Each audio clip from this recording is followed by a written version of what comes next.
Genade en vrede aan julle van hom wat is en wat was en wat kom, en van die 7 geeste voor sy troon, ja, van die Here Jesus Christus, die betroubare getuie, die eerste wat uit die doodheid opgestaan het, en wat heers oor die konings van die aarde. Amen, nie dit vergeet nie. Daar's oggende wat ek hier staan en ek wil net met jou deel van die opgewondenheid is, daar was 'n tyd vir jare wat ek moes wag om die seën te mag uitspreek. En dan oggende soos die, dan besef ek, wat 'n voorreg. Ons musikante vanoggend, ja, kyk haar gesigte as ek vir hulle kyk. Wat 'n voorreg om by God te sit vanoggend. Maar kom ons begin. Ons gaan op iets negatiefs begin vanoggend, maar jy moet vasbyt, julle ken my nou al. Vanoggend se preek gaan wees soos 'n Verimaak advertensie. Jy gaan alles hoor en dan aan die einde, wanneer dit die prystyd is, dan het ek hom vir jou, so bly wakker. Ons lewe in 'n samelewing met 'n mentaliteit van slagoffer wees. Almal het my te nagekom. Ons hoor dit, ons sien dit op sosiale media, maar ons het hierdie mentaliteit van almal het my seer gemaak, iemand het my seer gemaak en nou skuld die wêreld my iets. En ek het swakhede in my lewe en ek kom nêrens nie. Dis wat ons elke dag om ons sien, ons heeltyd sien. En as ek selfs, mense is nou al op so 'n plek, as hulle vir iemand 'n WhatsApp boodskap stuur, en daai persoon antwoord nie binne 'n minuut nie, julle gaan weet waarvan ek praat, dan is die volgende reaksie, is hy kwaad vir my? Ja, julle weet waarvan ek praat. Of het vat bietjie lank vir die persoon om te antwoord, maar wat het ek nou weer verkeerd gedoen? Dis die bril wat ons dra. Stuur hy boodskap, maar dan sukkel ek daar. Ons kry al hoe meer waar mense voel, maar ek is deel van 'n minder bevoorregte groep, ek is 'n klein groepie, of ek is die paar wat nou maar net agter is. En ek wil sommer nou iets hierso sê, vandat ek in die gemeente was, maar ek is bly, en ek gaan die woord uitroei gebruik vanoggend, het ons hierdie mentaliteit uitgeroei, want as ons iets wil aanpak, dan sê die mense, hier's te veel ou mense in die kerk. Julle, as ek 'n ou mens is, en jy sê dit vir my, het ek en jy beef. Dis 'n ding wat jy iemand se gesig vat. Wat is verkeerd daarmee om oud te wees? Almal van ons gaan daar draai. Maar dis 'n mentaliteit van, ons gaan dit nie maak nie. Die hele tyd. Die lewe is moeilik. Ons fokus is al op alles wat negatief is. Hoef jy nie meer te vertel nie, want jy weet presies waarvan ek praat. En ek en jy ervaar dit. En dis nie lank by 'n braaivleisgesprek, dan kom ons daarby. En dan het ons hierdie swak selfbeeld van onsself. En dan besef ons, maar omdat ek 'n swak selfbeeld het en ek het hierdie tekortkominge, gaan ek nêrens kom nie.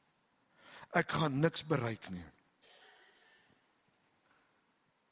Ek en jy het 'n keuse en ek wil hê jy moet hom vanoggend maak. Ek en jy kan bly waar ons is in ons gedagtes en baie negatief wees, maklik. Of ek en jy kan kies en sê, maar weet jy wat, daar's meer. God gee vir my meer. En in my swakhede en in my tekortkominge kan God jou gebruik. En dis waaroor dit gaan. En ons gaan vanoggend bietjie na iemand kyk in die Bybel wat met hierdie ding gestoei het en wat dat moes hanteer het. En dis Paulus in die Nuwe Testament. Hy was in dieselfde situasie.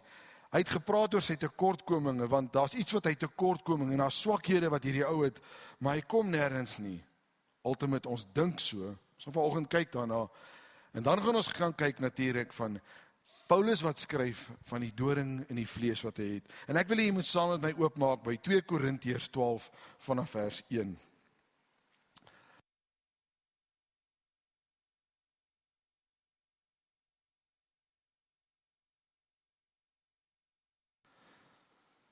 Korintiërs is in die Nuwe Testament, vir die wat nie weet nie. As jy ook nie geweet het, dit was een van die gemeentes in Paulus se tyd aan wie hy briewe geskryf het.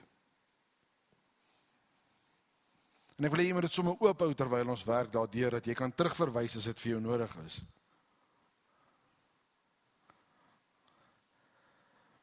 Is hier enige iemand met 'n Engelse vertaling? Laat ons net ek wil na een Engelse woord dalk kyk. Enige iemand wat vir ons na Engels toe kan gaan. Daai mense met die selfoonbybels. Soek so lank vir ons, daar's een spesifieke Engelse woord wat ek graag sal daar wil inkry. Nou kom ek lees vir ons saam, terwyl hy Engelse woord ook gaan voorkom, maar kom ons begin. 2 Korintiërs 12 vanaf vers 1. As daar dan geroem moet word, is dit nie voordelig nie, maar ek kom nou by gesigte en openbarings van die Here. Ek weet van 'n man in Christus wat 14 jaar gelede tot in die 3de hemel weggeruk is. Of dit in die liggaam of dit buite die liggaam is, weet ek nie. God weet. Ek weet ook van 'n man, of dit met die liggaam of sonder die liggaam was, weet ek nie. God weet dit. Dat hy weggeruk is tot in die paradys en uit onuitspreekbare woorde gehoor het, wat 'n mens nie mag noem nie.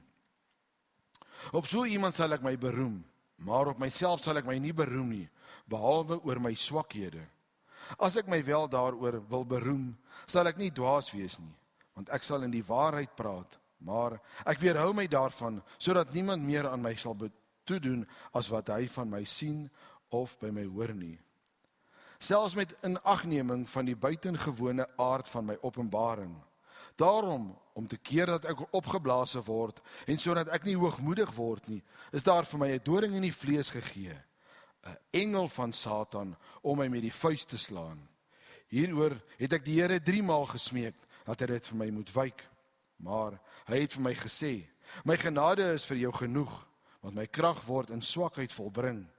Daarom sal ek my baie liewer op my swakhede beroem, sodat Christus se krag in my kan beskik. Terwille van Christus verheug ek my in swakhede, beledigings, ontberings, vervolgings en benoudhede, want wanneer ek swak is, juis dan is ek sterk. Jou eerste reaksie as jy die teks gelees het, eerste vraag wat opkom, ek weet dit klaar is, nou wat was die doring in die vlees wat Paulus gehad het? Dis die eerste ding wat mense wil weet. Mense wil so graag uitvind wat dit is. Hulle wil dit verklaar. Ek het vir jou slegte nuus. Niemand weet nie. Sekere teoloë en geleerde mense probeer sê dis dit of dis dat. Ek wil nie eers noem wat ouens probeer nie, maar daar word gepraat van iets. En hoekom? Sodat ek en jy hierdie skrif vir ons eie kan maak. As daar 'n spesifieke siekte was, dan kon ek en jy sê, weet, dis daai se probleem, is nie myne nie. Maar ek en jy het elkeen 'n doring in die vlees. Ek en jy het elkeen 'n swakheid, 'n ding wat jou aftrek. Wat maak dat jy nie jou potensiaal bereik nie. En dis waarvan Paulus hierso praat. Ons gaan verder gaan daaroor. Maar dit was sy doring in die vlees. En ek en jy kan kies met hierdie mentaliteit wat ek begin het vanoggend is, gaan ek hierdie doring in die vlees koester? Maak seer, ja. Of wat gaan ek doen daarmee? Hoe gaan ek dit hanteer? So kom ons begin by die begin van die gedeelte, want baie keer is ons lief om net hierdie stukkie te lees, maar ek wil hê ons moet by vers 1 begin, want daar's 'n aanloop met iets wat gebeur, om uit te kom by hierdie doring in die vlees, so jy moet wakker wees vanoggend. As jy hoofstuk 10 en hoofstuk 11 eers te gaan lees, want ons is by hoofstuk 12 vanoggend, dan kom jy agter dat Paulus praat hierso van sekere apostels. Mag ek praat van superapostels, spesiale apostels wat ook tussen mense rondgaan en vir almal vertel hoe wonderlike goed hulle ervaar, hoe begeesterd hulle is. Ons ken dit. Maar Paulus wil nie hê mense moet dit van hom dink nie. Hy wil nie hê dit moet so werk nie. So wat Paulus doen in hoofstuk 12 begin hy en hy sê, maar jy weet wat? Ek moet iets doen, het Paulus besef, sodat mense se negativiteit oor Paulus nie so groot is nie, en dat hy ook vir hulle kan wys as sy gemeente, maar daar is meer. Hy begin in vers 1 en hy sê, dit is nie goed om te roem nie. Het ons die Engelse Bybel daar, wat is die woord wat daar gebruik word? Julle sal moet skree. As ek hoor die woord boast, is ek reg. Dis 'n Engelse woord. Dit is om nie opgeblaas te wees nie. Paulus begin in die ander vertaling, selfs in die 33 vertaling, en hy sê, ek gaan nie opgeblaas hieroor wees nie. Ek gaan nie iemand probeer beïndruk nie. En wat Paulus verder doen as hy begin met hierdie gedeelte is, hy praat in die 3de persoon. Daar is 'n man waarvan ek weet. Hy praat nie in die 1ste persoon nie. Dit is baie interessant hoekom hy dit doen. Hy gaan verder as jy gelees het daar, dan sê, en hierdie man, hy praat van homself, as jy verder kom, ek dink by vers 6 of 7, dan draai dit na ek toe. Dis eintlik, hy praat van homself. Maar hy sê hier, die man het 14 jaar terug iets ervaar. Nie laasweek nie, 14 jaar terug. Vir 14 jaar het Paulus 'n ongelooflike ervaring gehad. Bonatuurliks. En vir 14 jaar draai dit saam met hom. Want dit is kosbaar. Hy wil dit by hom hou. As ek na toepassing moet kyk in vandag se wêreld, daar's mense wat wonderlike dinge ervaar. Moenie verkeerd wees nie. Daar's mense wat goed ervaar wat ek al gewens het, ek kan ervaar. Daar's mense wat op verhoog klim en vertel van hierdie wonderlike ervaring. En as dit nie lank is nie, dan word daar 'n boek geskryf daaroor. Ek wil tog iets sê oor boeke. Ons kry al hoe meer boeke wat geskryf word met net sulke diep teologie. En dieper teologie. Teologie is veronderstel om net so diep te wees. Want al wat teologie moet wees en al wat dit moet wees waarmee ons besig is evangelisasie. Gaan vertel die wêreld. Maar daar is niks verkeerd daarmee nie. Maar mense is baie keer geneig om hulle self te verheerlik. En Paulus is bang hiervoor. En daarom praat hy die derde persoon uit oor iets wat 14 jaar terug gebeur het. Ek weet die eerste vraag gaan by jou opkom, so kom ek stop vir 'n oomblik daar. Het Paulus regtig in die liggaam in die hemel of was hy geestelik in die hemel? Weet jy wat? Ek weet nie. Paulus sê dit nie. As die Bybel nie 'n ding sê nie, dan sê dit is nie so nie. So ek wil dit net daar los, maar een ding is 'n feit. Paulus het iets bonatuurliks ervaar. Dan is die volgende vraag wat dadelik opkom nou, wat is hierdie derde hemel? En ons reaksie is baie keer, dit hang seker af hoeveel sonde ek gedoen het. Regtig, mense praat so met my. So as ek baie sonde gedoen het, dan is ek in die onderste hemel, né? En dan doen ek 'n bietjie meer sonde, of dis ander kant toe, as ek nou minder sonde doen, ek gaan meer kerk toe, dan is ek in die tweede hemel. Regtig, daar's mense wat dit glo. En dan as ek nou regtig elke Sondag kerk toe gaan en ek trek mooi aan, dan gaan ek in die derde hemel wees. Ons hou daarvan om goeders op te blaas of goeders te maak. God se woord is eenvoudig.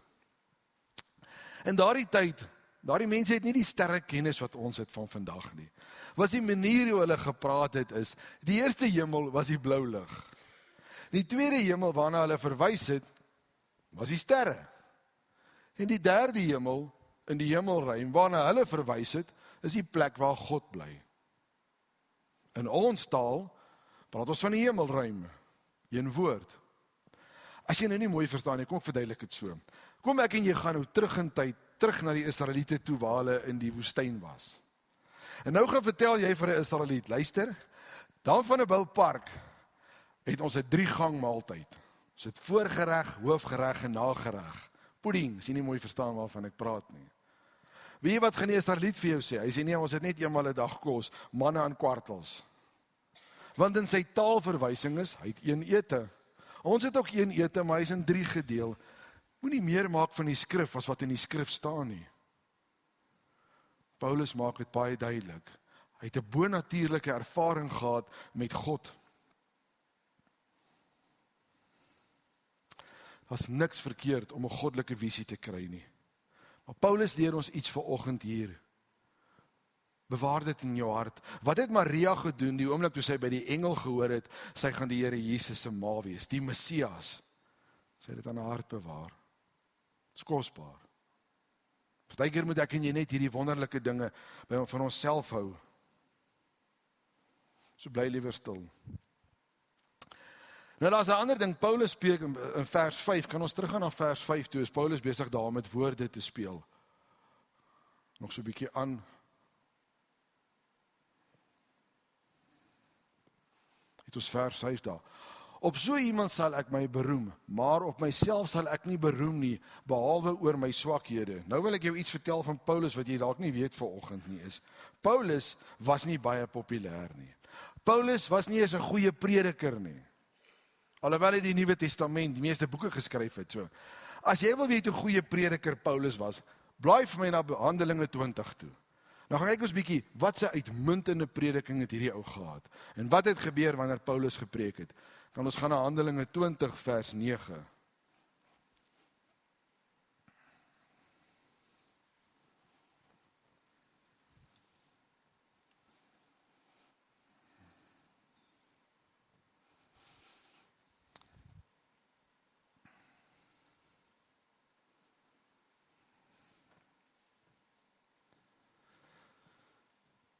Glo almal het hom nou. 'n Jong man met die naam Eutychus het in die venster gesit en terwyl Paulus lank bly praat het, is hy deur 'n diep slaap oorval. Oorweldig deur die slaap, het hy van die 3de verdieping na onder geval, waar hy dood opgetel was. Paulus het so goed gepreek, dat mense aan die slaap geraak het en hom doodgeval het. As jy verder gaan lees, het Paulus, die ou vertaling sê, bo op hom gaan lê, Paulus was by hom, en hy het weer lewendig geword. So Paulus het hom weer uit die dood uit, deur God opgewek. Paulus se prediking was van so 'n aard, mense het geslaap. Nou ek is so bly vanoggend, dat sentraal gemeente op die grond is, vir wanneer ek preek. Maar ek moet een ding sê vir die mense wat daar bo op die galery sê, wees versigtig. Gelukkig die galery se koplenings is lekker hoog. Jy kan net so 'n bietjie terugleun. Maar dis Paulus. Paulus was nie wonderlik nie. Paulus was 'n ou wat swak was. Paulus sê ek sal roem op dit wat my tekortkominge is. Sal ek en jy vir mense gaan vertel, hoor, wat is jou tekortkominge? Wat is jou doring in die vlees? Nie sommer nie. Maar kom ons gaan verder, ek wil terugkom by die doring in die vlees, ek wil graag weer vir jou daardie sinnetjie lees. Daarom om te keer dat ek opgeblaase word, en sodat ek nie hoogmoedig word nie, is daar vir my 'n doring in die vlees gegee, 'n engel van Satan, om my met die vuis te slaan. Nou raak Paulus persoonlik. Nou sê hy, maar ek sit met hierdie doring in die vlees, en hier gebeur 'n klomp goed met my, wat nie lekker is nie. En hy deel eerder die goed wat hom aftrek, as die hemelse ervaring, waar daar niks mee fout is nie. Maar hy wil nie aandag op homself hê, en hy sê, ek het 'n swakheid, en ek stoei daarmee. Hy praat van 'n doring in die vlees. Die vraag is, hoekom sal Paulus praat van 'n doring? Dis die metafoor wat hy gebruik. Hy kon baie ander goeters genoem het. Kom ons dink bietjie aan 'n doring. Ek praat nou van 'n ordentlike doring, nie hierdie kleintjies nie. As jy in 'n ordentlike doring trap, wat kry jy eerste? Pyn. Dis nie lekker nie. Skielik loop jy soos iemand met 'n papwiel. Dis ongemaklik.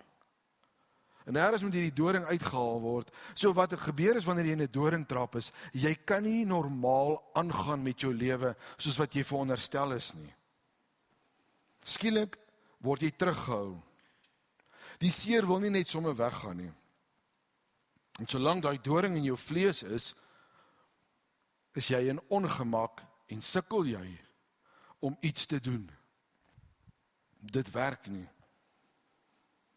En Paulus sê ek het hierdie doring in my vlees. Dalk in sy voet, is maar net 'n metafoor. En dit maak dat ek 'n swakheid het en my potensiaal kan ek nie bereik nie. Klink dit nie dalk miskien bekend nie? Daai swakheid wat jy het, daardie een ding wat jou aftrek in die lewe, maak dat jy nie jou volle potensiaal kan bereik nie. En dis waarmee ek en jy sukkel. En Paulus deel nie met ons wat hom aftrek nie. Soos ek reeds gesê het, en ek dit weer wil sê, is, hy deel met ons, sodat elkeen van ons kan sê, maar ek het 'n doring in die vlees. Ek het lank gewonder of ek dit gaan deel, maar ek gaan dit tog met julle deel, want ek het dit 2 jaar terug op hierdie verhoog gedoen. Ek hou nie van die Afrikaanse woord daarvoor nie. Die Engelse woord is bipolar disorder. Ek hou meer daarvan. Afrikaans is bipolêre depressie. Dis waarmee ek sit. Ek drink elke oggend en elke aand van my lewe medikasie. En as van julle wat elke oggend en elke aand medikasie drink vir jou hart, vir reumatiek, vir wat ook al. En dit wil nie weggaan nie. Maar ek moes leer, persoonlik, dit kan my aftrek, en dis 'n uitdaging party daar, en jy kan my gesin vra, is nie maklik nie, ook nie vir hulle nie, maar dis waarmee ek sit, en ek het 'n keuse, gaan ek dit my laat aftrek, en nie tot my volle potensiaal doen nie. Want as ek dit my laat aftrek het en sê, ek gaan nêrens kom nie, was ek nie vandag hier nie. Dis net God se genade.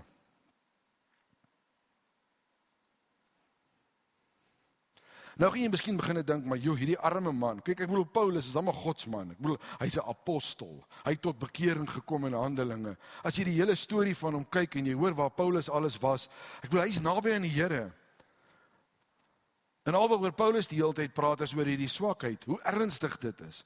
En nog erger, hy het nie net in 'n doring getrap nie, hy word deur die duiwel met 'n vuis geslaan. Nou as ek moet kies tussen om in 'n doring te trap of om vuishou in die gesig te kry, dan kies ek 'n doring. So toe word dit erger. Dis asof die duiwel kom en sê, nou weet jy wat, jy het 'n doring in die vlees, nou gaan ek sommer kom saamspeel. Ek gaan jou ook sommer 'n paar houe gee. Hierdie arme man. En hierdie ou kom en hy skryf die grootste deel van die Nuwe Testament, want God het so besluit. Maar gelukkig, Paulus is nie dom nie. Hy weet presies wat om te doen. Dit is baie eenvoudig, dit staan in die skrif. Al wat Paulus gedoen het, is hy bid, hy vra die Here. Hy weet tog waar kom sy verlossing vandaan, hy weet wie's God. Hy skryf oor die Here en dan bid hy net vir die Here en dan gaan die probleem ons weggaan. Ek bedoel, as jy bietjie gaan kyk in Kolossense 4 vers 2, volhard in gebed, wees waaksaam en dankbaar. As jy na Paulus luister, is dit maklik. Bid tot God en alles is reg. Maar nee, hierdie keer werk dit nie so nie. Ek het 'n vraag vir jou. Hoeveel keer was jy nie al op daai plek nie? Jy het die Here gebid en jy het hom gevra. Maar dit wat jy wou gehad het, het nie gebeur nie. Jy is dalk nou in daai seisoen, jy stort jou hart uit, jy sê, Here, hier is ek met my uitdaging. Hier is ek met my swakheid. En dis heeldag voor jou oë. En jy sukkel daarmee. Dit maak jou moedeloos. Wanneer is dit jou beurt dat jou doring in die vlees weggevat word? Want dis nie wat ek en jy wil hê nie. Maak jou moeg. En Paulus gee vir ons hier antwoord, en ek wil graag vers 9 weer vir jou lees. Maar hy het vir my gesê, my genade is vir jou genoeg, want my krag word in swakheid volbring. Daarom sal ek my baie liewer op my swakhede beroem, sodat Christus se krag in my kan beskut. Paulus besef, hierdie doring in die vlees gaan nie weggaan nie. Paulus het tot God gebid en God sê, maar my genade is vir jou genoeg. Dit gaan nie verander nie. Maar wat maak ek daarmee? Is ek en jy as kind van God nou maar net tussen die vloer en die politoer, loop met hangskouers die hele tyd, ja, ons kry swaar, dinge is te moeilik vir ons. Ons het 'n keuse. Maar dan sê die laaste stuk van vers 9, sodat Christus se krag my kan beskut. Daardie doring in die vlees, daardie vuishoue wat jy ontvang in die lewe, wat jou aftrek, jy nie alleen nie. Christus is by jou. Hy is besig om jou te beskut met sy krag en toe nie met jou krag nie. Jy het hom nodig. Elke tree. Swakhede gaan ons altyd hê. Moenie gaan lê nie. Moenie sorg dat jou swakhede jou vrede steel nie, want jy het dit nodig. Moenie daaraan vaskyk elke dag nie. Ja, ons is op slegte plekke. Ons het dinge wat ons aftrek, verseker. Maar moenie laat dit jou hele lewe in plek neem nie. Baie mense kom na my toe en sê baie keer, weet jy wat, ek sal begin betrokke raak by die kerk nadat ek my lewe uitgesorteer het. Ek sal betrokke raak by die kerk of by die gemeente, of ek sal begin Bybel lees as ek my lewe uitgesorteer het. Ander sê vir my, ek sal doop eers die dag wanneer ek reg is. Weet jy wat, as die Here Jesus Christus gesê het, ek sal op die kruis klim die dag soos ek voel. Ek sal doen wat ek voorgestuur is, wanneer ek die dag gereed is. En jy weet self, hy was bang in die tuin van Getsemane, en hy het tot die Vader gebid, maar hy moes daai beker drink, hy moes op daardie kruis wees. En die hartseer is, en dis vir my die belangrikste vanoggend, en as jy net dit kan huis toe vat, is dit goed genoeg.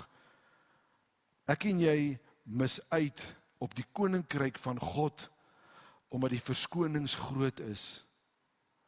Want as God se koninkryk hierdie kant is, en sy ervaring, en sy liefde, en hemelse ervaring, soos Paulus gehad het, en die swakhede van jouself is aan hierdie kant, dan het jy 'n keuse. Gaan jy die hele tyd na jou swakheid kyk, of gaan jy begin soek na God se koninkryk? En as jy nog steeds onseker is, wat gaan jy maak hiermee? Hoe gaan dit uitgesorteer word? Daar's iemand wat gegaan het, bietjie minder as 2000 jaar terug, en wat vir jou en vir my die prys betaal het, vir hierdie swakheid. En daarom kan Paulus dit sê, wanneer ek swak is ek sterk, want my sterkheid kom uit die Here Jesus Christus uit. Dis nie uit myself uit nie, niks nie.